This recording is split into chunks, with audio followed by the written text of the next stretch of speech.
संसारमा रहेका अनेकौं पुस्तकमध्ये कुनै एउटा पुस्तकको परिचय दिनु पर्दैन अनि व्याख्या गर्नु पर्दैन भने त्यो एकमात्र पुस्तक हो श्रीमद् भागवत गीता। आजबाट मैले श्रीमद् भागवत गीताको यथारूपको वाचन लिएर आएको छु। सबैभन्दा पहिले पृष्ठभूमि। भागवत गीता मूलत स्वयं व्यापक रूपमा प्रकाशित हुँदै र पढिँदै आएको विषय हो। तैपनि प्राचीन संसारको ऐतिहासिक संस्कृत महाकाव्य महाभारतको एउटा घटनाको रूपमा देखा पर्दछ। महाभारतले वर्तमान कलियुगसम्मका घटनाहरू पनि व्याख्या गर्छ। यस कलियुगको प्रारम्भमा अर्थात् आजभन्दा झन्डै 5000 वर्ष अघि भगवान श्रीकृष्णले आफ्ना मित्र तथा भक्त अर्जुनलाई यो भागवत गीता भन्नुभएको थियो। उहाँहरूको यो वार्तालाप मानव इतिहासको एउटा महानतम दार्शनिक तथा धार्मिक वार्ता हो। यो वार्ता धृतराष्ट्रका 100 भाइ छोरा र उनका भतिजहरू वा पाण्डुका छोराहरू बीच भएको महान कुटुम्बघाती लडाईँ सुरु हुनुभन्दा ठिक अगाडि भएको थियो। धृतराष्ट्र र पाण्डु कुरुवंशमा जन्मिएका 2 दाजुभाइ हुन्। यो वंश पृथ्वीका प्राचीन शासक राजा भरतबाट आएको थियो। उनैबाट यसको नाम महाभारत रहन गयो। जेठा दाजु धृतराष्ट्र जन्मले नै अन्धा भएकाले उक्त राज सिंहासन उनले नपाएर उनका भाइ पाण्डुले पाएका थिए। उमेर नपुगिकनै पाण्डुको मृत्यु भएकाले पाण्डुका 5 भाइ छोराहरू क्रमशः युधिष्ठिर, भीम, अर्जुन, नकुल र सहदेवको रेखदेख गर्ने काम धृतराष्ट्रका अधीनमा पर्न गयो। त्यस समय धृतराष्ट्रलाई नै केही समयका लागि राजा बनाइएको थियो। यसरी धृतराष्ट्र र पाण्डुका छोराहरू एउटै राजमहलमा हुर्किए। दुवै पक्षलाई पारङ्गत गुरु द्रोणाचार्यद्वारा युद्ध कला सम्बन्धी प्रशिक्षण दिइयो र पूजनीय पितामह भीष्मबाट उनीहरूले सरसल्लाह पाइरहन्थे। यति हुँदाहुँदै पनि धृतराष्ट्रका छोराहरू विशेष गरी जेठो छोरो दुर्योधन पाण्डवहरूप्रति ईर्ष्या र घृणा गर्थ्यो र अन्धा तथा दुर्बल मनस्थिति भएका धृतराष्ट्र पाण्डु पुत्रहरूको सट्टा आफ्नै छोराहरूलाई राज्यका उत्तराधिकारी बनाउन चाहन्थे। यसरी धृतराष्ट्रको सहमतिमा दुर्योधनले पाण्डुका युवा छोराहरूलाई मार्ने षड्यन्त्र बनाउन थाल्यो। 5 भाइ पाण्डवहरू आफ्ना काका विदुर र मामाका छोरा भगवान श्रीकृष्णको सचेत संरक्षणमा रहेकाले जीवित रहन सके। उता भगवान श्रीकृष्ण कुनै सामान्य मानिस नभएर स्वयं परमेश्वरका रूपमा उपस्थित हुनुहुन्छ, जसले यस पृथ्वीमा अवतार लिएर समान्तर रूपमा एउटा राजकुमारको भूमिका निर्वाह गरिरहनु भएको थियो। यस भूमिकामा उहाँ पाण्डुकी पत्नी तथा पाण्डवहरूकी आमा कुन्ती वा पृथाका भतिजा पनि हुनुहुन्थ्यो। अत भगवान श्रीकृष्णले एकातिर आफ्ना सम्बन्धीजन भएकाले र अर्कातिर धर्मका नित्य पालनकर्ता भएकाले पनि पाण्डुका धार्मिक छोराहरूको पक्ष लिनुभयो र उनीहरूलाई सुरक्षा प्रदान गर्नुभयो। आखिरमा चलाक दुर्योधनले पाण्डवहरूलाई जुवा खेल्ने चुनौती दियो। जुवाको निर्णायक बाजीमा दुर्योधन र उसका भाइहरूले पाण्डवकी पतिव्रता पत्नी द्रौपदीलाई आफ्ना अधिकारमा पारे अनि उनलाई राजाहरू तथा राजकुमारहरूको सभामा बीचमा अपमानजनक तरिकाले नाङ्गै बनाउने प्रयास गरे।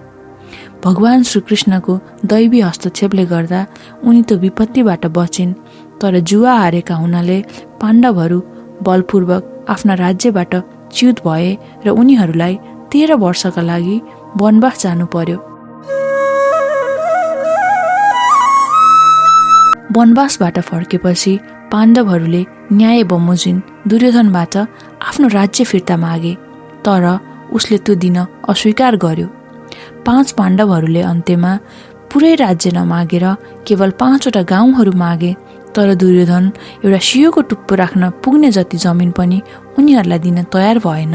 फलस्वरूप तबसम्म अत्यन्त सहनशील भएर बसेका पाण्डवहरूलाई युद्ध नगरी नहुने भयो। संसारभरिका राजा र राजकुमारहरू कोही धृतराष्ट्रका छोराहरूको पक्षमा थिए र कोही पाण्डवहरूका पक्षमा थिए। त्यसै समयमा भगवान श्रीकृष्ण पाण्डवहरूका सन्देशवाहक बनेर शान्तिको याचना गर्न धृतराष्ट्रको दरबारमा जानुभयो। त्यहाँ उहाँले राख्नुभएको शान्ति प्रस्ताव अस्वीकृत भएपछि युद्ध निश्चित भयो। उच्च नैतिक आदर्शमा स्थित रहेका पाण्डवहरूले श्रीकृष्णलाई भगवानका रूपमा चिने, तर धृतराष्ट्रका दुष्ट छोराहरूले उहाँलाई त्यस रूपमा चिन्न सकेनन्। तैपनि विपक्षीहरूकै चाहना अनुरूप भगवान श्रीकृष्णले युद्धमा प्रवेश गर्ने प्रस्ताव राख्नुभयो। ईश्वरको रूपमा त उहाँले कसैसँग युद्ध गर्न उपयुक्त हुँदैन थियो, तर कसैले उहाँको सैन्य शक्तिको उपयोग गर्न चाहेमा गर्न सक्थ्यो र उहाँलाई पनि आफ्नो सहयोगी तथा सल्लाहकारका रूपमा राख्न सकिन्थ्यो। तदनुसार राजनीतिमा चलाक मानिने दुर्योधनले भगवान श्रीकृष्णको सैन्य शक्ति लियो र पाण्डवहरूले स्वयं कृष्णलाई नै आफ्ना सल्लाहकार तथा सहयोगीका रूपमा लिए। यस प्रकार भगवान श्रीकृष्ण अर्जुनका सारथी बन्नुभयो र उहाँले ती विख्यात धनुर्धारीको रथ हाँक्ने काम गर्न स्वीकार गर्नुभयो। यसरी हामी भागवत गीताको शुभारम्भ हुने प्रारम्भिक बिन्दुसम्म पुग्छौं, जहाँ दुवै पक्षका सेनाहरू युद्धका लागि तयार भएर उभिएका छन्। यसैबीच धृतराष्ट्रले आफ्ना निजी सचिव सञ्जयसँग सोधिरहेका छन्, उनीहरूले के गरे।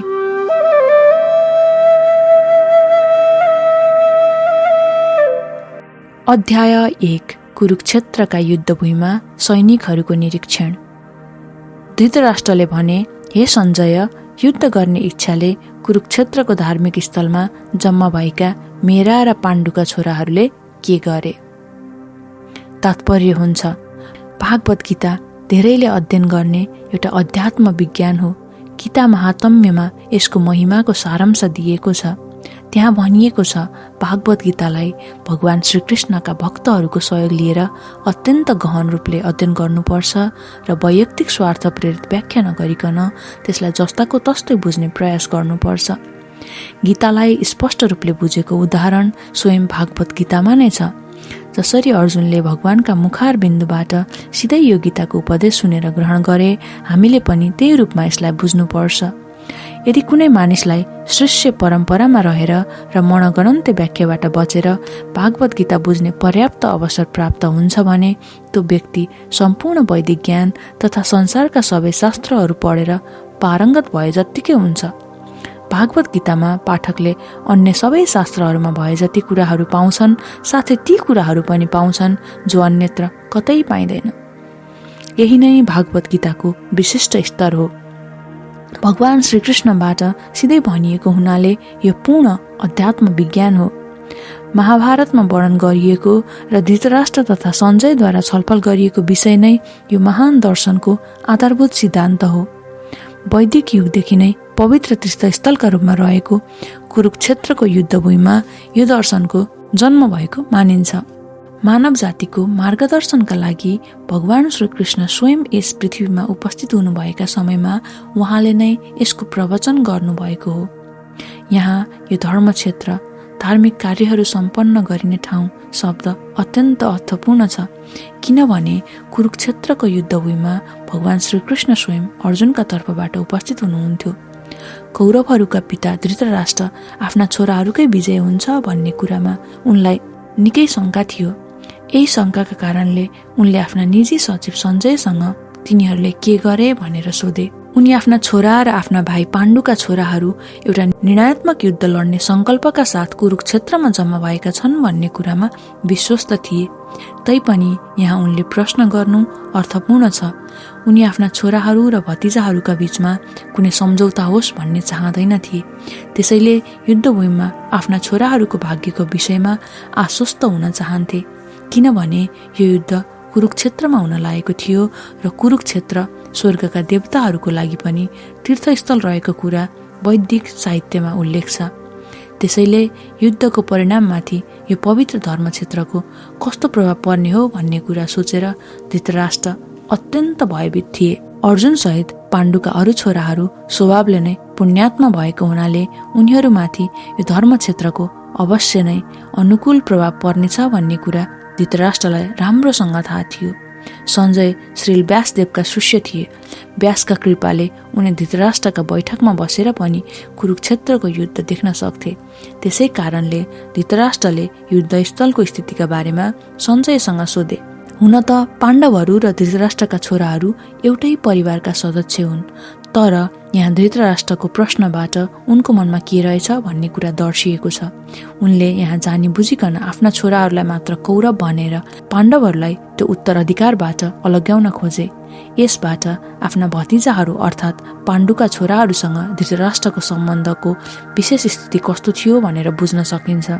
जसरी धानको खेतबाट अनावश्यक झारहरू उखेलेर फ्याँकिन्छ, त्यसै गरी धर्मका पिता भगवान श्रीकृष्णले यो पावन कुरुक्षेत्रबाट धृतराष्ट्रको छोरो दुर्योधन जस्ता अवाञ्छित झारहरूलाई उखेलेर फ्याँकिदिनुहुन्छ र युधिष्ठिरद्वारा नेतृत्व गरिएका विशेष धार्मिक व्यक्तिहरूलाई स्थापित गर्नुहुन्छ भन्ने आशा यस विषयमा धेरै अगाडिदेखि नै गरिएको थियो।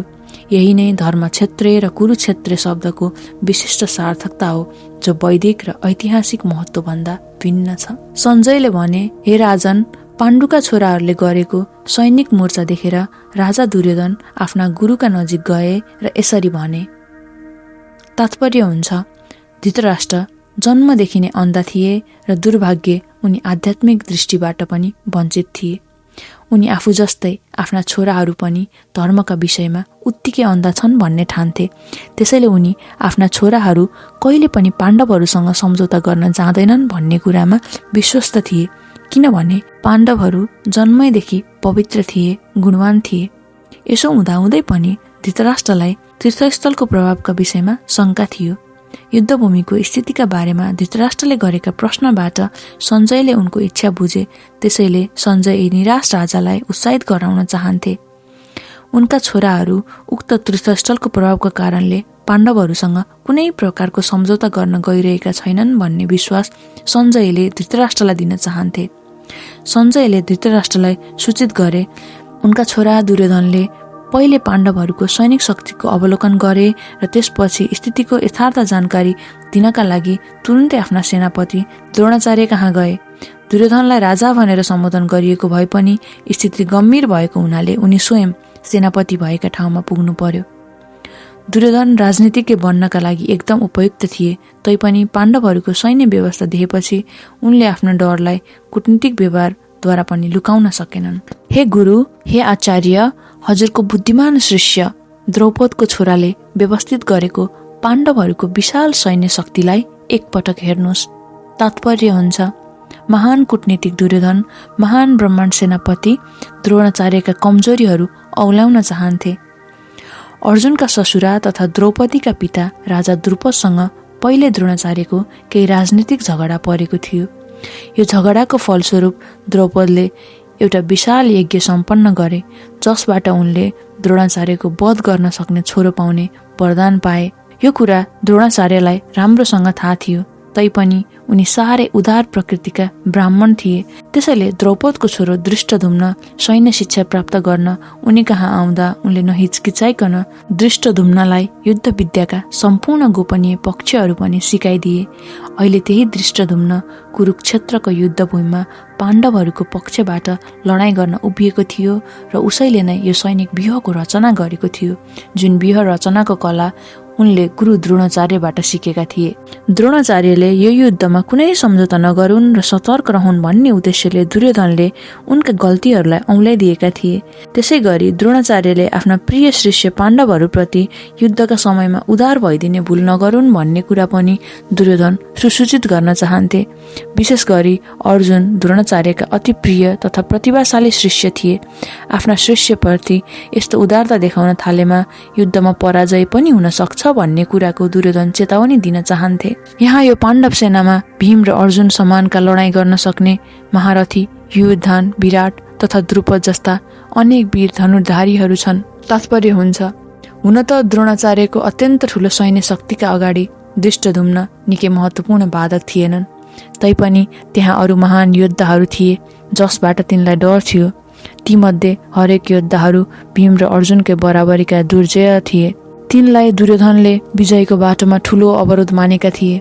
दुर्योधनलाई भीम र अर्जुनको बल कति छ भन्ने कुरा थाहा थियो, त्यसैले यी दुई भाइसँग उनले अरूको तुलना गरेका हुन्। महान वीरहरू तथा दृष्टकेतु, चेक्किथान, काशीराज, पुरुजित, कुन्तीभोज र शैब्य जस्ता शक्तिशाली योद्धाहरू पनि त्यहाँ छन्।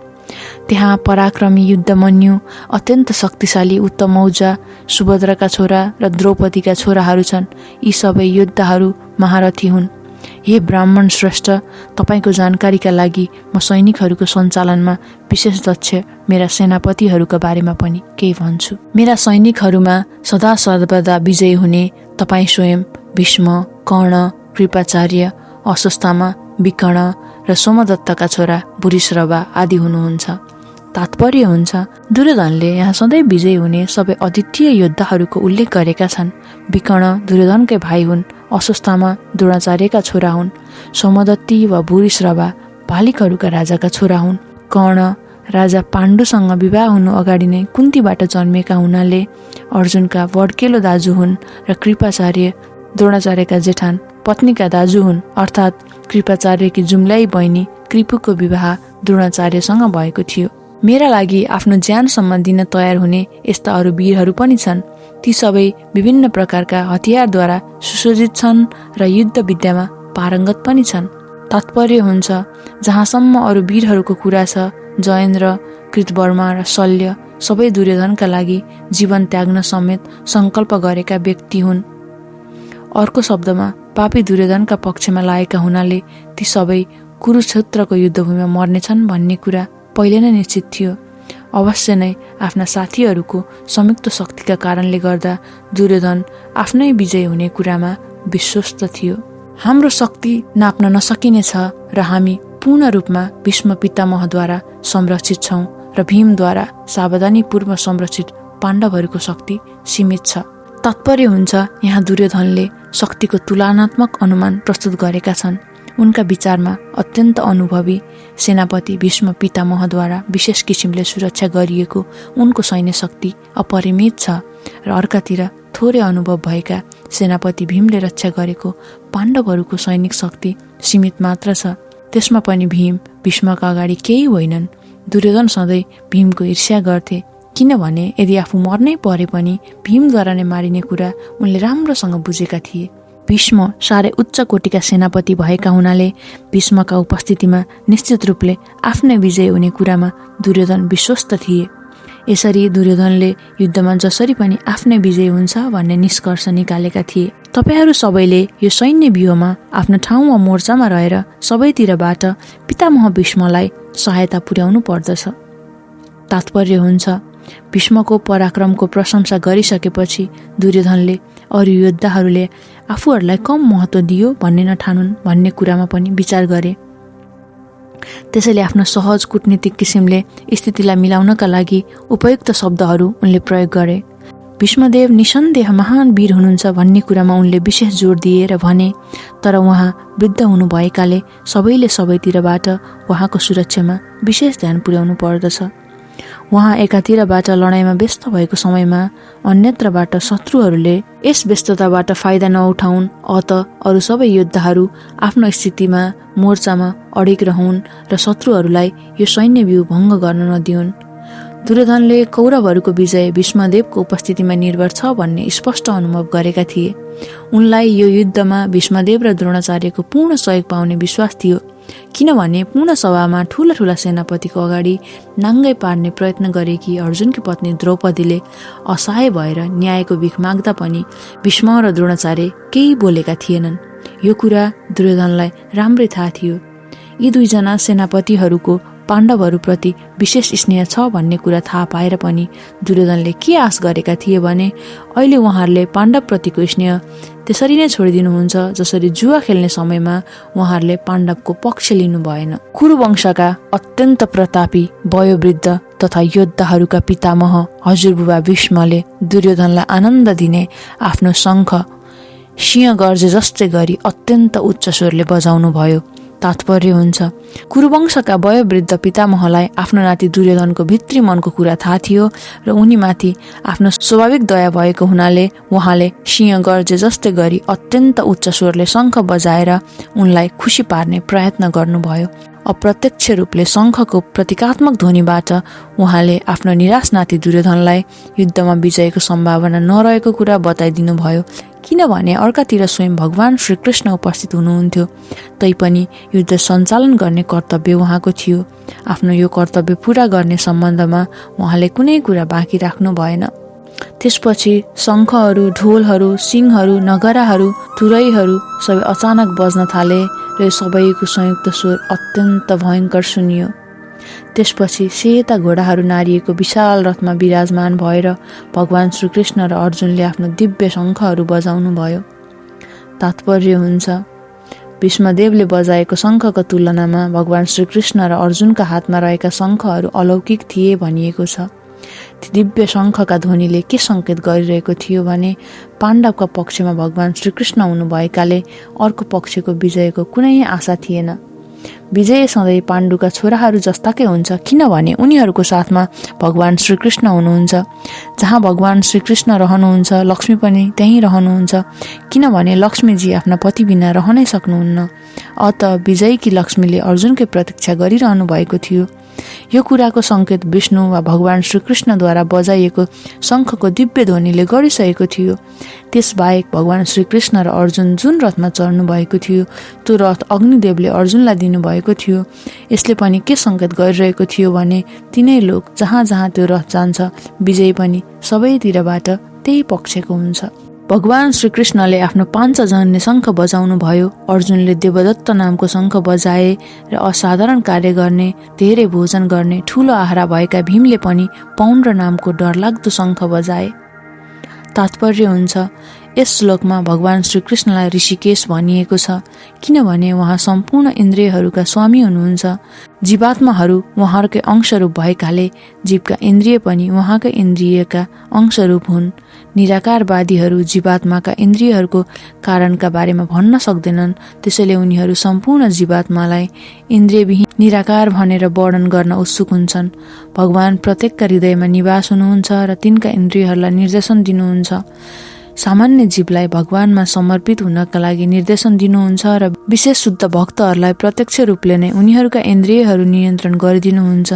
यहाँ यो कुरुक्षेत्रको युद्धमा त भगवानले सिधै अर्जुनका दिव्य इन्द्रियहरूलाई निर्देशित गर्नुभएको छ, त्यसैले उहाँलाई ऋषिकेश भनिएको हो। भगवानका विभिन्न क्रियाकलापका विभिन्न नामहरू छन्। उदाहरणका लागि मधु नाम गरेको असुरलाई मार्नु भएकोले उहाँको नाम मधुसूदन भयो। गाईहरूलाई र इन्द्रियहरूलाई आनन्द दिनु हुनाले उहाँको नाम गोविन्द भयो। वासुदेवका छोराको रूपमा उहाँको जन्म भएको हुनाले उहाँलाई वासुदेव पनि भनिन्छ। देवकीलाई आमा बनाउनु भएको हुनाले उहाँलाई देवकी नन्दन भनिन्छ। वृन्दावनमा आफ्ना बाल लीलाद्वारा यशोदालाई आनन्द प्रदान गर्नुभएको हुनाले उहाँको नाम यशोदानन्दन भयो। आफ्ना मित्र अर्जुनको रथ हाँक्ने काम गर्नुभएकाले उहाँ पार्थसारथी नामबाट पनि चिनिनुहुन्छ। यसै गरी कुरुक्षेत्रको युद्धभूमिमा अर्जुनलाई निर्देशन दिनुभएको हुनाले उहाँलाई ऋषिकेश भनियो। यस श्लोकमा अर्जुनलाई धनञ्जय भनिएको छ, किनभने उनले आफ्ना जेठा दाजु युधिष्ठिरलाई विभिन्न यज्ञहरू गर्दा खर्चका लागि आवश्यक पर्ने धन ल्याउन सहायता गरेका थिए। यसै गरी भीम वृकोदर नामले प्रसिद्ध छन्, किनभने उनले असुर हिडिम्बालाई मार्ने जस्ता मानिसले गर्नै नसक्ने काम गरिदिन्थे। त्यसका लागि खाना पनि अति धेरै खान्थे। पाण्डवहरूका तर्फबाट भगवान श्रीकृष्ण लगायत विभिन्न व्यक्तिहरूले आफ्ना शङ्खहरू बजाउँदा सम्पूर्ण योद्धा सैनिकहरू खुब उत्साहित भए। अर्कातिर विपक्षीका तर्फबाट यस्तो केही पनि भएन, किनभने त्यो पक्षमा न भगवान श्रीकृष्ण जस्ता कुनै परम निर्देशक नै थिए, न त सौभाग्यकी देवी लक्ष्मी नै हुनुहुन्थ्यो। अत उनीहरूको पराजय पूर्व निश्चित थियो र शङ्खहरूका ध्वनिहरूले पनि मानव यही सूचना दिइरहेका थिए। हे राजा, कुन्तीका छोरा युधिष्ठिरले अनन्त विजय नामको शङ्ख बजाए अनि नहकुल र सहदेवले सुघोष र मणिपुष्पक नामका शङ्खहरू बजाए। महान धनुर्धारी काशीराज, महान योद्धा शिखण्डी, दृष्टद्युम्न, विराट, अजय, सत्यकी, द्रौपदीका छोरा र सुभद्राका बलवान छोराहरू यी सबैले अलग अलग आफ्ना शङ्खहरू बजाए। तात्पर्य हुन्छ, पाण्डुका छोराहरूलाई धोका दिएर आफ्ना छोराहरूलाई राजगद्दीमा बसाल्ने धृतराष्ट्रको अविवेकपूर्ण नीति प्रशंसनीय होइन भन्ने कुरा सञ्जयले बडो चलाखीपूर्ण तरिकाले उनलाई भने। यो महायुद्धमा सम्पूर्ण कुरुवंश मारिन्छन् भन्ने कुराको सङ्केत पहिले नै विभिन्न लक्षणहरूले दिइसकेका थिए। पितामह भीष्मदेखि लिएर अभिमन्यु जस्ता अरू नातिसम्मका व्यक्ति तथा संसारका अनेक देशहरूबाट आएका राजाहरू समेत जो त्यहाँ उपस्थित थिए सबैको मृत्यु निश्चित थियो। सम्पूर्ण दुर्घटना धृतराष्ट्रका कारणले हुन लागिरहेको थियो, किनभने धृतराष्ट्र आफ्ना छोराहरूले अपनाएको गलत नीतिलाई प्रोत्साहन दिँदै थिए। विभिन्न किसिमका शङ्खहरू बज्दा भएको त्यो कोलाहलपूर्ण आवाजले आकाश र पृथ्वीलाई गुन्जायमान तुल्याउँदै धृतराष्ट्रका छोराहरूको हृदय चिर्न थाल्यो। तात्पर्य हुन्छ, जब दुर्योधनका पक्षबाट भीष्म र अरूहरूले आफ्नो शङ्ख बजाए, यो सुनेर पाण्डव पक्षको हृदय चिरिएन। यस्तो प्रसङ्गको उल्लेख नै छैन, तर यस श्लोकमा पाण्डव पक्षहरूले बजाएको शङ्खध्वनिद्वारा धृतराष्ट्रका छोराहरूको हृदय विदीर्ण भएको उल्लेख छ। पाण्डवहरूको भगवानप्रतिको विश्वासका कारणले यस्तो भएको हो। भगवानको शरण लिनेलाई ठूलो भन्दा ठूलो सङ्कटको अवस्थामा पनि कुनै कुराको डर हुँदैन। त्यसपछि हे राजा, हनुमानको चित्र अङ्कित झण्डा भएको रथमा बसेर पाण्डुपुत्र अर्जुनले आफ्ना धनु उठाएर बाण प्रहार गर्न लागेको समयमा धृतराष्ट्रका छोराहरूलाई सैनिक व्यूहमा उभिएको देखेर भगवान श्रीकृष्णलाई यी कुरा भने। तात्पर्य हुन्छ, युद्ध सुरु हुनै लागेको थियो। पाण्डवहरूद्वारा अप्रत्याशित रूपमा व्यवस्था गरिएको सैन्य शक्तिलाई देखेर धृतराष्ट्रका छोराहरू निरुत्साहित भएको कुरा माथि नै उल्लेख गरियो। पाण्डवहरू युद्धभूमिमा भगवान श्रीकृष्णका निर्देशनबाट निर्देशित थिए। झण्डामा हनुमानको चिन्ह विजयको अर्को सङ्केत थियो, किनभने राम र रावणको युद्ध हुँदा हनुमानले रामचन्द्रको सहायता गरेका थिए र भगवान रामको विजय भएको थियो। अहिले उनै रामचन्द्र र हनुमान अर्जुनको सहायताका लागि उनका रथमा उपस्थित हुनुहुन्थ्यो। भगवान श्रीकृष्ण स्वयं रामचन्द्र हुनुहुन्छ र जहाँ भगवान राम रहनुहुन्छ त्यहाँ उहाँका सनातन भक्त हनुमान र उहाँकी शाश्वत सङ्गिनी सीता लक्ष्मीजी उपस्थित भइहाल्नुहुन्छ। अत अर्जुनलाई कुनै पनि शत्रुसँग डराउनु पर्ने केही कारण थिएन। अझ त्यसमाथि इन्द्रियहरूका स्वामी भगवान श्रीकृष्ण प्रत्यक्ष उपस्थित भएर उनलाई निर्देशन दिइरहनु भएको थियो। यस प्रकार युद्ध सम्पादन गर्ने विषयमा सम्पूर्ण राम्रा सल्लाहहरू अर्जुनलाई उपलब्ध थिए। भगवानले आफ्नो सनातन भक्तका लागि व्यवस्था मिलाइदिनु भएको यस्तो पावन परिस्थितिमा अवश्यम्भावी विजयका लक्षणहरू उपस्थित थिए। अर्जुनले भने, हे अच्युत, कृपा गरेर यो मेरो रथ दुवै सेनाहरूका बीचमा लगेर अड्याउनुहोस्।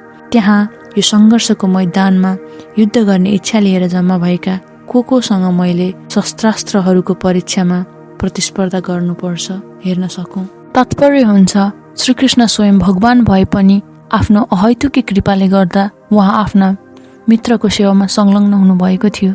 उहाँ आफ्ना भक्तहरूप्रति स्नेह प्रदर्शन गर्न कहिले चुक्नुहुन्न। त्यसैले यहाँ उहाँलाई अच्युत भनेर सम्बोधन गरिएको हो।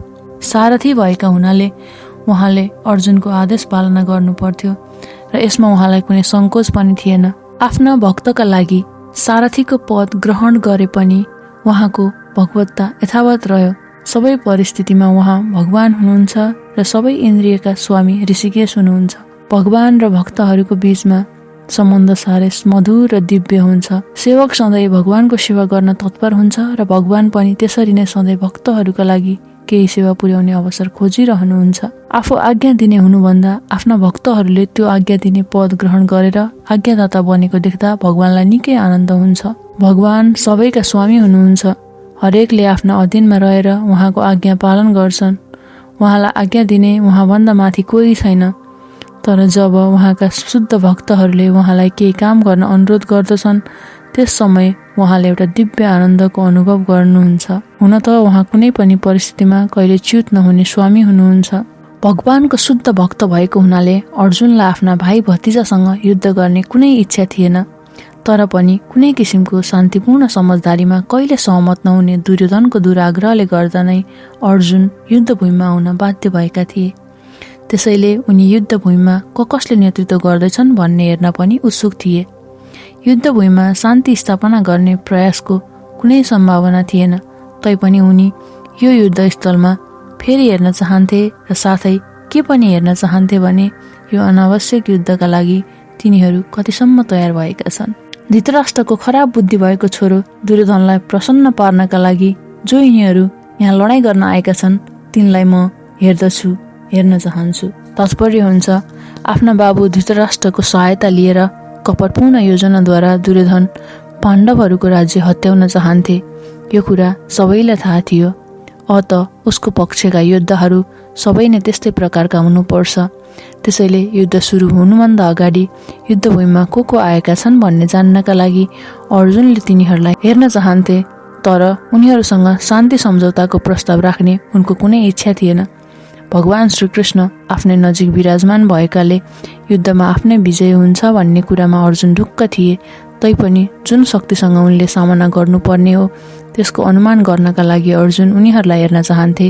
यो कुरा सत्य हो। सञ्जयले भने, हे भरतवंशी राजा, अर्जुनद्वारा यसरी सम्बोधन गरिएका भगवान श्रीकृष्णले अर्जुन चढेको त्यो उत्तम रथ दुवै पक्षका सैनिकहरूको बीचमा लगेर अड्याउनु भयो। तात्पर्य हुन्छ, यस श्लोकमा अर्जुनलाई गुडाकेश भनिएको छ। गुडाकको अर्थ निन्द्रा हुन्छ। जसले निन्द्रालाई जित्छ त्यसलाई गुडाकेश भनिन्छ। निन्द्रा पनि अज्ञान नै हो।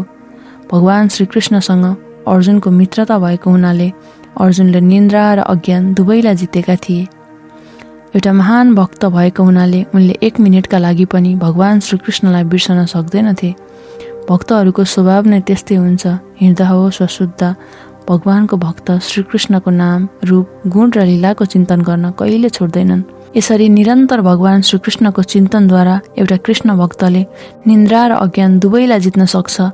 यसैलाई कृष्ण भावना वा समाधि भनिन्छ। प्रत्येक जीवात्माका मन तथा इन्द्रियहरूका निर्देशक वा ऋषिकेश हुनुभएको हुनाले भगवान श्रीकृष्णले दुवै सेनाहरूको बीचमा रथ लगेर राख्नुहोस् भन्ने अर्जुनका भनाइको आशय बुझ्नुभयो। उहाँले पनि यसै गर्नुभयो र यसरी भन्नुभयो। भीष्म, द्रोण र सारा संसारभरिका राजाहरूका अगाडि भगवान श्रीकृष्णले भन्नुभयो, हे पार्थ, यसरी यहाँ जम्मा भएका सम्पूर्ण कुरुहरूलाई हेर। तात्पर्य हुन्छ, भगवान श्रीकृष्ण सम्पूर्ण जीवहरूका परमात्मा हुनुहुन्छ। अर्जुनका मनमा के भइरहेको छ भन्ने कुरा उहाँ जान्नुहुन्छ। यहाँ प्रयोग भएको ऋषिकेश शब्दले उहाँ सबै कुरा जान्नुहुन्छ भन्ने जनाउँछ। त्यसैले अर्जुनका लागि प्रयोग भएको पार्थ शब्द अर्थात् पृथा वा कुन्तीका छोरा पनि महत्त्वपूर्ण छ। अर्जुन भगवान श्रीकृष्णका पिताजी वासुदेवकी बहिनीका छोरा थिए। त्यसैले उहाँले उनको सारथी बन्न स्वीकार गर्नुभएको हो भन्ने कुरा पनि मित्रका रूपमा उहाँले अर्जुनलाई भन्नुभयो। तर जब भगवान श्रीकृष्णले अर्जुनलाई कुरुहरूलाई हेर भन्नुभयो, यहाँ उहाँको अभिप्राय के थियो? अर्जुन त्यही रोकिएर युद्ध गर्न चाहन्थे र? आफ्नी फुपूका छोराबाट उहाँले कहिले पनि यस्तो आशा गर्नुभएको थिएन। यसरी भगवान श्रीकृष्णले परिहासको रूपमा आफ्ना मित्र अर्जुनको मनस्थितिका बारेमा पूर्ण जानकारी दिनुभयो।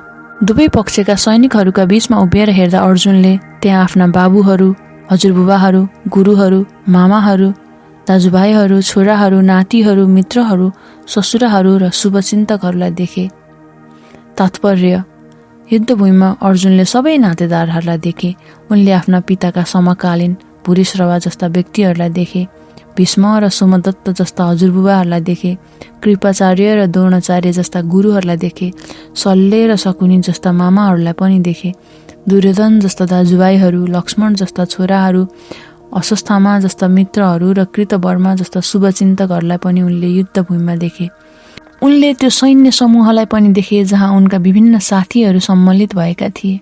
विभिन्न वर्गका यी साथी नातेदारहरूलाई युद्धभूमिमा देखेपछि कुन्ती पुत्र अर्जुन करुणाले अभिभूत भए र यसरी भन्न थाले। अर्जुनले भने, हे कृष्ण, लडाईँ गर्नका लागि मेरो अगाडि उपस्थित भएका यी आफ्नै साथी नातेदारहरूलाई देखेर मेरो शरीर कामिरहेको छ र मेरो मुख पनि सुकिरहेको छ। तात्पर्य हुन्छ, भगवान प्रति जसको वास्तविक भक्ति छ त्यस्ता व्यक्तिसँग सन्त पुरुष वा देवताहरूमा पाइने सबै असल गुणहरू हुन्छन्। तर अभक्तहरू शिक्षा र संस्कृतिद्वारा भौतिक उन्नतिमा जतिसुकै अगाडि बढेका भए पनि तिनमा त्यस्ता ईश्वरीय गुणहरूको अभाव हुन्छ।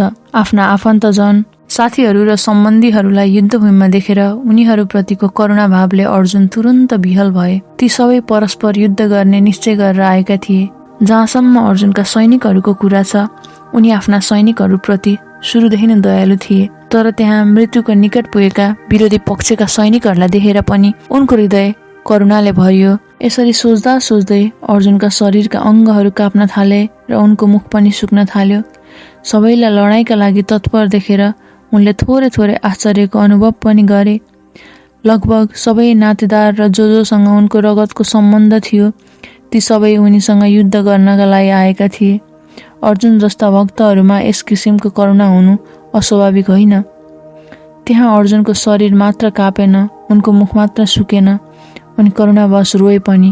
हुन त यो कुराको उल्लेख त्यहाँ छैन, तर यो सहजै अनुमान गर्न सकिन्छ। उनी कमजोर भएर उनका यस्ता लक्षणहरू देखेका होइनन्। यो उनको कोमल हृदयका कारण भएको हो। यो भगवानका शुद्ध भक्तहरूको एउटा विशेषता नै हो र भनिएको पनि छ। भगवानप्रति अविचल भक्ति हुने व्यक्तिमा सबै असल दैविक गुणहरू हुन्छन्, तर जो व्यक्ति भगवानको भक्त छैन त्यसमा केवल भौतिक गुणहरू मात्र पाइन्छन्, जसको मूल्य साह्रै थोरै हुन्छ। यसको कारण के हो भने यस्तो व्यक्ति केवल मानसिक स्तरमै भौतारिरहन्छ र चमकदार भौतिक माया शक्तिद्वारा आकृष्ट भइहाल्छ। मेरो सम्पूर्ण शरीरमा कम्प भइरहेछ, शरीर रोमाञ्चित भइरहेछ, रौँहरू ठडिरहेका छन्, मेरो गाण्डीव धनु हातबाट चिप्लिँदैछ र मेरो छाला पोलिरहेछ। तात्पर्य हुन्छ शरीरमा दुई प्रकारको कम्प हुन्छ र दुई प्रकारको रोमाञ्च हुन्छ।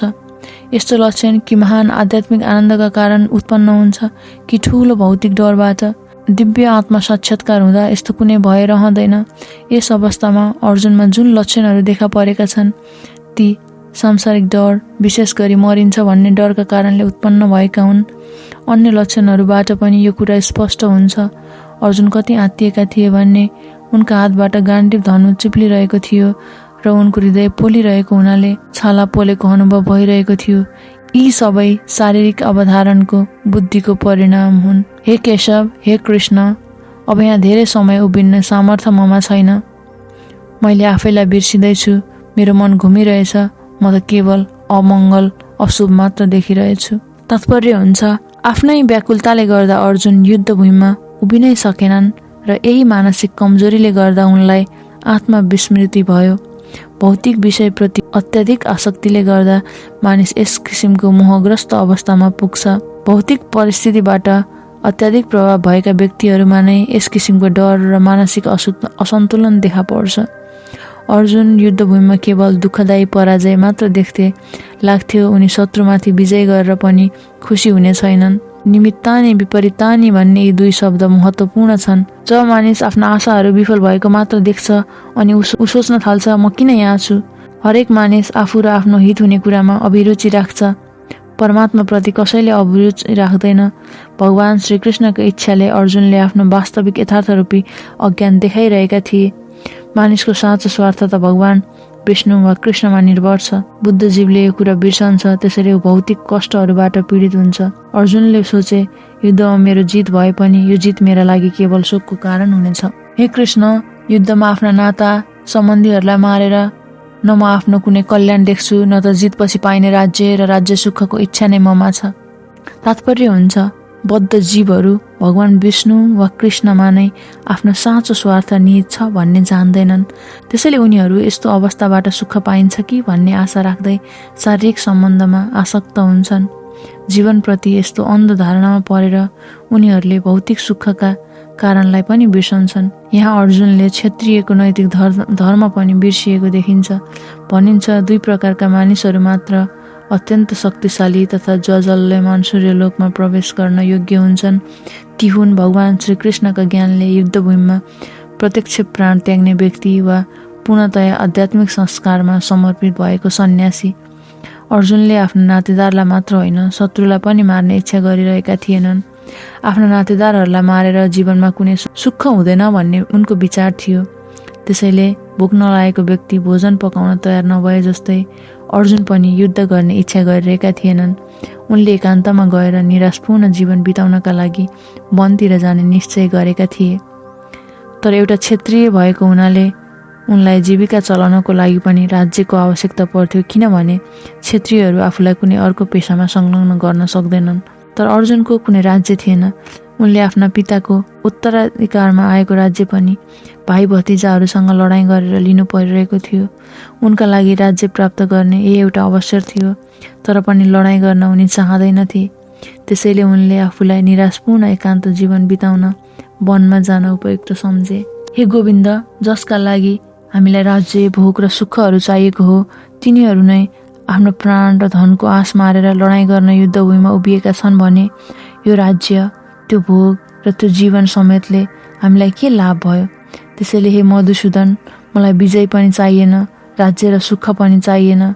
गुरुहरू, हजुरबुबाहरू, बुबाहरू, छोराहरू, नातिहरू, मामाहरू, साला जेठानहरू, ससुराहरू र अन्य नातादारहरूलाई साराका सारा युद्ध गर्न र अन्य नातेदारहरू साराका सारा युद्ध गर्न मेरो अगाडि उभिएका छन्। पृथ्वीको राज्यको त के कुरा, स्वर्ग, मर्त्य र पाताल यति नै लोकको राज्य पाए पनि म तिनीहरूलाई मार्न चाहन्न। तिनीहरूले नै मलाई मार्छन् भने मारुन्। यी धृतराष्ट्रका छोराहरूलाई मारेर हामीलाई के आनन्द होला र। तात्पर्य हुन्छ यहाँ अर्जुनले भगवान श्रीकृष्णलाई गोविन्द भनेर सम्बोधन गरेका छन्, किनभने गाईहरू तथा इन्द्रियहरूका सम्पूर्ण सुखका विषय नै भगवान श्रीकृष्ण हुनुहुन्छ। यो अर्थपूर्ण शब्द प्रयोग गरेर अर्जुनले आफ्ना इन्द्रियहरू कसरी सन्तुष्ट हुन्छन् भन्ने कुरा भगवान श्रीकृष्णले बुझ्नुपर्छ भन्ने सङ्केत गर्न खोजेका छन्। तर गोविन्द शब्दको अर्थ यहाँ इन्द्रियहरूको सन्तुष्टिका लागि होइन। यदि हामीले भगवान गोविन्दका इन्द्रियहरूलाई सन्तुष्ट गर्ने प्रयास गऱ्यौँ भने हाम्रा इन्द्रियहरू स्वत सन्तुष्ट भइहाल्छन्। भौतिक रूपले हरेक व्यक्तिले आफ्नै इन्द्रियलाई तृप्त गर्न चाहन्छ र यस्तो इन्द्रिय तृप्ति गर्ने काममा भगवानले आज्ञाकारी जस्तो भएर सहायता गरून् भन्ने चाहन्छ। भगवानले जीवात्माहरूलाई त्यति नै इन्द्रिय तृप्ति प्रदान गर्नुहुन्छ जतिका अधिकारी तिनीहरू हुन्छन्, तर लोभवश तिनीहरू जति चाहन्छन् त्यति होइन। जब व्यक्तिले यसको विपरीत बाटो अपनाउँछ, अर्थात् जो आफ्ना इन्द्रिय तृप्तिको वास्ता नगरी भगवान गोविन्दका इन्द्रिय तृप्तिका लागि प्रयत्न गर्छ, त्यस अवस्थामा गोविन्दका कृपाले त्यस प्राणीका सम्पूर्ण चाहनाहरू परिपूर्ण हुन्छन्। आफ्नो जाति र पारिवारिक सदस्यप्रति अर्जुनको गहिरो स्नेह थियो, त्यसैले गर्दा अर्जुनले उनीहरूप्रति स्वाभाविक करुणा देखाएका हुन्। अत उनी युद्धका लागि तयार थिएनन्। हरेक व्यक्ति आफ्ना साथीहरू र सम्बन्धीहरूलाई आफ्नो वैभव देखाउन चाहन्छ, तर अर्जुन आफ्ना सम्बन्धी र साथीहरू युद्धमा मर्नेछन् र विजयपछि उनीहरूको साथमा बसेर ऐश्वर्यको उपयोग गर्न पाइने छैन भनेर डराएका छन्। यो पनि भौतिक जीवनको एक किसिमको लेखाजोखा हो। आध्यात्मिक जीवन योभन्दा एकदमै भिन्न हुन्छ। आध्यात्मिक व्यक्ति केवल भगवानको इच्छा पूरा गर्न मात्रै चाहन्छ। भगवानका इच्छालाई अनुकूल भएमा उहाँकै सेवाको लागि उसले सबै ऐश्वर्य स्वीकार गर्न पनि सक्छ र भगवानको इच्छा विपरीत भएमा उसले कति पनि केही पनि स्वीकार गर्दैन। अर्जुन आफ्ना नातेदारहरूलाई मार्न चाहन्नथे। यदि तिनीहरूलाई मार्नै परे पनि स्वयं श्रीकृष्णलाई नै मारे हुन्छ भन्ने उनको ठुलो इच्छा थियो। यहाँ युद्धभूमिमा आउनुभन्दा अघि नै भगवान श्रीकृष्णले उनीहरूलाई मारिसक्नु भएको थियो र उनी श्रीकृष्णका एउटा उपकरण मात्र भएर उभिएका हुन् भन्ने कुरा अर्जुनलाई स्वयं थाहा थिएन। यो यथार्थता आगामी अध्यायमा स्पष्ट हुनेछ। भगवानका स्वाभाविक भक्त भएको हुनाले अर्जुनले आफ्ना दुष्ट भाइ भतिजाहरू विरुद्ध कुनै प्रतिशोध लिन चाहन्नन्, तर ती दुष्टहरूको मृत्यु अवश्यम्भावी थियो, किनभने भगवानको योजना नै त्यस्तै थियो। भगवानका भक्त दुष्कर्मीहरूसँग पनि प्रतिकार गर्न खोज्दैनन्, तर आफ्ना भक्तहरूलाई दुष्टहरूले कुनै किसिमको अपकार गरेको भगवानले सहन सक्नुहुन्न।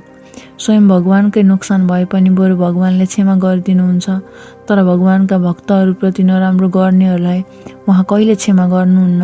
त्यसैले अर्जुनले क्षमा दिन चाहे पनि भगवानले ती दुष्टहरूलाई मार्ने नै सङ्कल्प गर्नुभएको थियो। यस्ता आतताईहरूलाई मारेर हामीलाई पाप लाग्नेछ।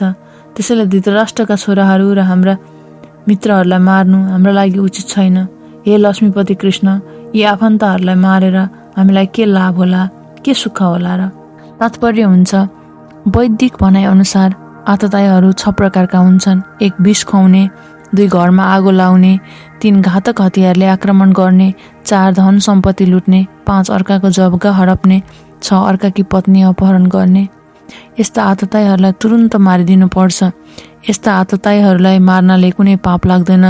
कुनै सामान्य मानिसले यस किसिमका आतताईहरूलाई मार्न सुहाउँछ, तर अर्जुन कुनै सामान्य व्यक्ति थिएनन्। अर्जुन चरित्रले सन्त स्वभावका थिए, त्यसैले उनी ती पापिष्टहरूसँग पनि सन्त जस्तो व्यवहार गर्न चाहन्थे। यस्तो साधुपना क्षत्रियहरूको लागि सुहाउँदैन। हुन त राज्यको प्रशासन गर्ने जिम्मेवारी लिएको मानिस सन्त स्वभावको हुनु आवश्यक छ। त्यस्तो व्यक्ति डरपोक हुनु हुँदैन।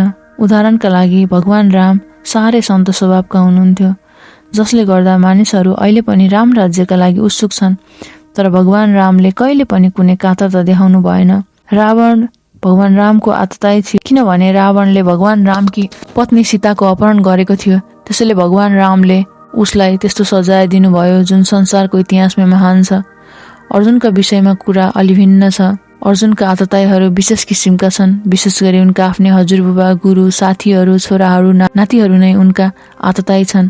त्यसैले सामान्य आततायीका विरोधमा आवश्यक पर्ने कडा व्यवहारहरू उनीहरूप्रति गर्नु हुँदैन भन्ने विचार अर्जुनको थियो। त्यसमा पनि अझ साधुजनले त क्षमा नै गरिदिनु राम्रो हो भनिएको छ। यस्ता निर्देशनहरू सन्त पुरुषहरूलाई कुनै पनि राजनीतिक आपतकालभन्दा बढ्ता महत्त्व हुन्छन्। अर्जुनका विचारमा राजनीतिक कारणले यसरी आत्मीयहरूलाई मार्नुभन्दा धर्म तथा सदाचारका स्तरमा पुगेर उनीहरूलाई क्षमा गरिदिनु राम्रो हो। अत क्षणिक शारीरिक सुखका लागि यसरी आफन्तलाई मार्नु लाभदायक छैन भन्ने कुरा अर्जुनले सोचे। आखिरमा गएर सम्पूर्ण राज्य तथा त्यसबाट पाइने सुख कुनै पनि स्थायी होइनन्। त्यसैले आफ्ना छोराहरूलाई मारेर आफ्नै जीवनलाई शाश्वत मुक्तिबाट विचलित बनाउने खतरामा किन पार्ने? यस सम्बन्धमा अर्जुनले भगवान श्रीकृष्णलाई माधव वा लक्ष्मीपति भनेर सम्बोधन गर्नु पनि महत्त्वपूर्ण छ। सौभाग्यका अधिपति श्रीकृष्णले आफूलाई दुर्भाग्यतिर लैजाने काममा प्रेरित नगरे हुन्थ्यो भन्ने इच्छा अर्जुनको थियो र उनी श्रीकृष्णलाई यही कुरा भन्न चाहन्थे। भगवान श्रीकृष्णले कहिले पनि कसैलाई दुर्भाग्यतिर लैजानुहुन्न। झन् आफ्ना भक्तहरूलाई उहाँले त्यसतर्फ प्रेरित गर्ने त कुरै भएन। हे जनार्दन, यी मानिसहरूको बुद्धि लोभले गर्दा भ्रष्ट भएको छ। उनीहरू आफ्ना परिवारहरूलाई मार्ने र मित्रहरूसँग झगडा गर्ने कुरामा पनि कुनै दोष देख्दैनन्। तर कुलको विनाशमा ठुलो अपराध देख्ने हामीहरू किन यी पापपूर्ण कार्यमा संलग्न भइरहने? तात्पर्य हुन्छ, कुनै विरोधी पक्षले युद्ध वा जुवाका लागि निमन्त्रणा गरे क्षेत्रीयहरू त्यस्तो निमन्त्रणालाई अस्वीकार गर्दैनन्। स्वीकार गर्नु अनिवार्य जस्तै हुन्छ। यस्तो अनिवार्यतामा अर्जुनले पनि युद्धलाई अस्वीकार गर्न सक्दैनथे, किनभने दुर्योधनका पक्षबाट उनलाई युद्धको चुनौती दिएको थियो। यस किसिमको चुनौतीको परिणामका विषयमा विपक्षीहरू अनभिज्ञ पनि हुन सक्छन् भन्ने विचार अर्जुनको थियो। युद्धको दुष्परिणाम देखिरहेका हुनाले अर्जुनले उक्त चुनौती स्वीकार गर्न सक्दैनथे। परिणाम राम्रो हुने भएमा यस्तो काम गर्नु अनिवार्य हुन्छ, अन्यथा त्यस्तो काम गर्नै पर्ने बाध्यता हुँदैन। यी सबै कुराको विचार गरेर नै अर्जुनले लडाईँ नगर्ने निश्चित गरेका थिए। वंशको विनाशसँगै शाश्वत कुल परम्परा पनि नाश हुन जान्छ र यसरी बाँकी रहेको परिवार पनि अधर्ममा संलग्न हुन पुग्छ। तात्पर्य हुन्छ, वर्णाश्रम व्यवस्थामा परिवारका सदस्यहरूलाई राम्रोसँग उन्नति गर्न र आध्यात्मिक मूल्य प्राप्त गर्न सहायता पुर्याउनका लागि धेरै धार्मिक परम्परा तथा नीति नियमहरू छन्। एउटा परिवारमा जन्मेदेखि मृत्युसम्म सबै संस्कारका लागि एउटा परिवारका वृद्धहरू नै जिम्मेवार हुन्छन्। परिवारमा यी वयोवृद्ध मूल पुरुषहरूको मृत्युपछि संस्कारसँग सम्बन्धित पारिवारिक रीतिरिवाज रोकिन पुग्छ र बाँकी रहेका परिवारमा युवा सदस्यहरूमा अधार्मिक चरित्रको विकास हुन पुग्छ। अत कुनै पनि अवस्थामा परिवारका वयोवृद्धजनलाई मार्न ठिक हुँदैन। हे कृष्ण, कुलमा अधर्म बढ्न सुरु भएपछि कुलका स्त्रीहरू दूषित हुन्छन् र यसरी स्त्रीहरू आफ्नो सतीत्वबाट पतित भएपछि हे वृष्णिवंशी कृष्ण, नचाहिएका सन्तानहरू उत्पन्न हुन्छन्। तात्पर्य हुन्छ, मानव समाजमा असल सन्तानको जन्म भए मात्रै जीवनमा सुख, शान्ति र आध्यात्मिक उन्नति हुन सक्छ। राष्ट्र र जनसमुदायको आध्यात्मिक उन्नति गर्नका लागि समाजमा असल सन्तानहरू उत्पन्न गराउने उद्देश्यले नै वर्णाश्रम व्यवस्थाका नियमहरू बनाइएको हो। असल सन्तानको जन्म स्त्रीहरूको सतीत्व र निष्ठामा निर्भर गर्छ। जसरी बालकहरू सजिलैसँग नराम्रो बाटोतिर लाग्छन्, त्यसरी नै स्त्रीहरू पनि पतन हुनेतिर उन्मुख हुन्छन्। त्यसैले बालकहरू र आइमाईहरू दुवैलाई समाजका वयोवृद्धजनहरूको संरक्षण आवश्यकता पर्छ। विभिन्न धार्मिक रीतिरिवाजमा लागिरहे स्त्रीहरू व्यभिचारी हुन पाउँदैनन्। चाणक्य पण्डितका अनुसार आइमाईहरू सामान्यतया धेरै बुद्धिमान हुँदैनन्, अत उनीहरू विश्वास गर्न योग्य पनि हुँदैनन्। त्यसैले तिनीहरूलाई कुल परम्पराका विभिन्न धार्मिक रीतिरिवाजहरूसँग संलग्न गराइराख्नुपर्छ। यसो गर्नाले उनीहरूमा सतीत्व र भक्तिभाव रहिरहन्छ अनि उनीहरूबाट असल सन्तान जन्मिन्छन् र ती सन्तानहरू वर्णाश्रम व्यवस्थामा भाग लिन योग्य हुन्छन्। यदि वर्णाश्रम धर्मको नाश भएमा आइमाईहरू स्वच्छन्दतापूर्ण लोग्ने मानिसहरूसँग सम्बन्ध बढाउँछन्। यसबाट व्यभिचार बढ्छ अनि वर्णसङ्कर अवाञ्छित सन्तान जन्माउँछन्। अनुत्तरदायी मानिसहरूले पनि समाजमा व्यभिचार बढाउन सहयोग गर्छन्। यसरी आवश्यक वर्णसङ्कर सन्तानहरूको वृद्धि हुन्छ। यसबाट मानव जातिमाथि नै युद्ध र महामारीको सङ्कट आइपर्छ।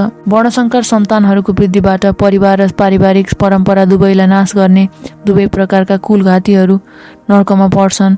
यस्ता कुलघातीहरूका पितृहरू पनि श्राद्ध, तर्पण जस्ता पितृ कार्यको लोप हुनाले नरकमा खस्छन्। तात्पर्य हुन्छ, नरकमा सकाम कर्मका विधि विधान अनुसार कुलका पितृहरूलाई समय समयमा पिण्ड तथा तर्पण दिनुपर्छ।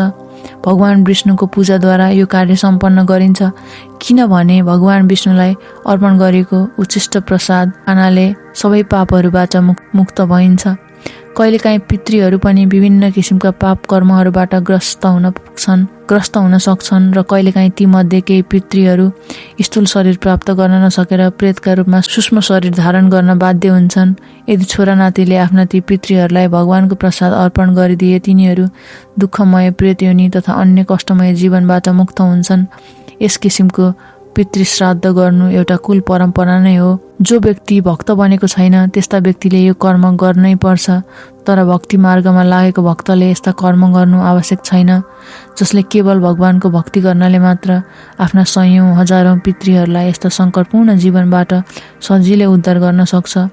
श्रीमद् भागवत एकादश स्कन्द 5 अध्यायको 21औं श्लोकमा भनिएको छ, जो व्यक्ति आफ्ना सबै कर्महरूलाई छोडेर मुक्तिदाता भगवान मुकुन्दका चरणारविन्दको शरणमा परेको छ र उक्त भक्ति मार्गमा अत्यन्त सावधानीसँग हिँडेको छ, त्यो व्यक्ति देवताहरू, ऋषिमुनिहरू, सामान्य जीवात्माहरू, पितृहरू, इष्टमित्रहरू वा मनुष्यहरूप्रति गर्नुपर्ने कर्तव्य वा ऋणबाट मुक्ति हुन्छ।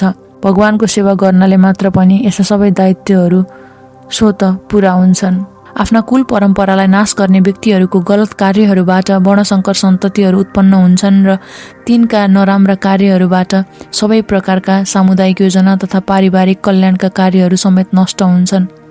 तात्पर्य हुन्छ मानिसले आफ्नो परम पुरुषार्थ रूपी मोक्ष प्राप्त गर्न सकोस् भनेर नै मानव समाजमा चारै वर्णका लागि सनातन धर्म वा वर्णाश्रम धर्मले तिनका सामुदायिक योजनाहरू र पारिवारिक कल्याणका कार्यहरू समेत व्यवस्था गरेको छ। यदि समाजमा अनुत्तरदायी नेताहरूले सनातन धर्मको परम्परालाई नै विखण्डन गरिदिए त्यसबाट समाजमा अव्यवस्था फैलिन्छ। फलस्वरूप मानिसहरूले जीवनको मूल उद्देश्य भगवान विष्णुलाई नै बिर्सन्छन्। यस्ता नेताहरूलाई नै अन्धा भनिन्छ र तिनीहरूका पछि लाग्नेहरू अवश्य नै अस्तव्यस्तको स्थितिमा पुग्छन्। हे प्रजापालक कृष्ण, कुल धर्मलाई विनाश गर्नेहरू सधैँभरि नर्कमा बास गर्छन् भन्ने कुरा मैले गुरु परम्पराबाट सुनेको हुँ। तात्पर्य हुन्छ अर्जुनका तर्कहरू उनका आफ्नै अनुभवमा आधारित नभएर आचार्यहरूबाट सुनेका कुरामा आधारित छन्। ज्ञान प्राप्त गर्ने वास्तविक विधि यही हो। पहिलादेखि ज्ञानको अवस्थामा पुगिसकेका व्यक्तिहरूको सहायता नपाइकन कसैले पनि यथार्थ ज्ञान प्राप्त गर्न सक्दैन। वर्णाश्रम धर्मको नियमअनुसार मर्नुभन्दा अगाडि व्यक्तिले आफूले गरेका पाप कर्मको प्रायश्चित गर्नुपर्छ। पाप कर्मीहरूले यो विधिलाई पूरा गर्नै पर्छ। यदि यस्तो प्रायश्चित नगरे त्यो पापी व्यक्तिलाई अवश्य पनि नर्कमा पठाइन्छ। त्यहाँ पुगेर उक्त व्यक्तिले पाप कर्म गरेको हुनाले कष्टमय जीवन भोग्नुपर्छ। अहो, कस्तो आश्चर्यको कुरा हो। हामी राज्यको सुख भोग्ने लोभमा परेर आफ्नै आफन्तलाई मार्न तयार भएर ठूलो पाप कर्म गर्न खोजिरहेछौँ। तात्पर्य हुन्छ स्वार्थी मनोवृत्तिद्वारा प्रेरित भएर मानिस आफ्ना दाजुभाइ आमा बुबालाई मार्ने जस्तो पाप कर्म गर्न पनि तयार हुन्छ। संसारको इतिहासमा यस्ता धेरै उदाहरणहरू छन्। तर अर्जुन भगवानका सज्जन भक्त हुनुहुन्छ, त्यसैले उनी आफ्ना सदाचारप्रति जागरुक छन्। त्यसैले उनी यस्ता कर्मबाट बच्ने प्रयत्न गर्दैछन्। हातमा शस्त्र अस्त्र लिएका धृतराष्ट्रका छोराहरूले हतियार पनि नलिएको र युद्ध मैदानमा कुनै प्रतिरोध पनि नगर्ने मलाई मारुन्, मेरा लागि त्यो श्रेयस्कर हुनेछ। तात्पर्य हुन्छ क्षेत्रीहरूको युद्धका नियम अनुसार हतियार नलिएको र युद्ध गर्न नचाहने व्यक्तिलाई आक्रमण गर्न हुन्न। अर्जुनले विषम अवस्थामा शत्रुले ममाथि आक्रमण गरून् तर म उनीहरूसँग लडाईँ गर्दिन भन्ने निश्चय गरे। विरोधी पक्ष युद्धका लागि कति तत्पर छ भन्ने कुरा उनले विचारै गरेनन्। भगवानका महान भक्त भएका कारणले उनको हृदय अति कोमल छ, त्यसैले उनमा यी सबै लक्षणहरू देखिएका हुन्। सञ्जयले भने युद्धभूमिमा अर्जुनले यिनै कुरा भनेर आफ्नो बाणसहितको धनु एकातिर पन्छाए र मनमा शोक सन्तप्त हुँदै फेरि रथमा गएर बसे। तात्पर्य हुन्छ आफ्ना शत्रुहरूको अवस्थाको निरीक्षण गर्ने समयमा अर्जुन रथमा उभिएका थिए, तर चिन्ताले साह्रै आत्तिएर उनले आफ्नो त्यो धनु पनि एकातिर राखे र फेरि रथमा बसे। भगवानको सेवामा संलग्न भएका यस्ता कोमल हृदय भएका दयालु व्यक्ति नै आत्मज्ञान पाउन योग्य हुन्छन्। यस प्रकार श्रीमद् भागवत ग्रन्थ अन्तर्गत कुरुक्षेत्रमा युद्धभूमिमा सैनिकहरूको निरीक्षण सम्बन्धी पहिलो अध्यायको भक्ति वेदान्त तात्पर्य समाप्त भयो।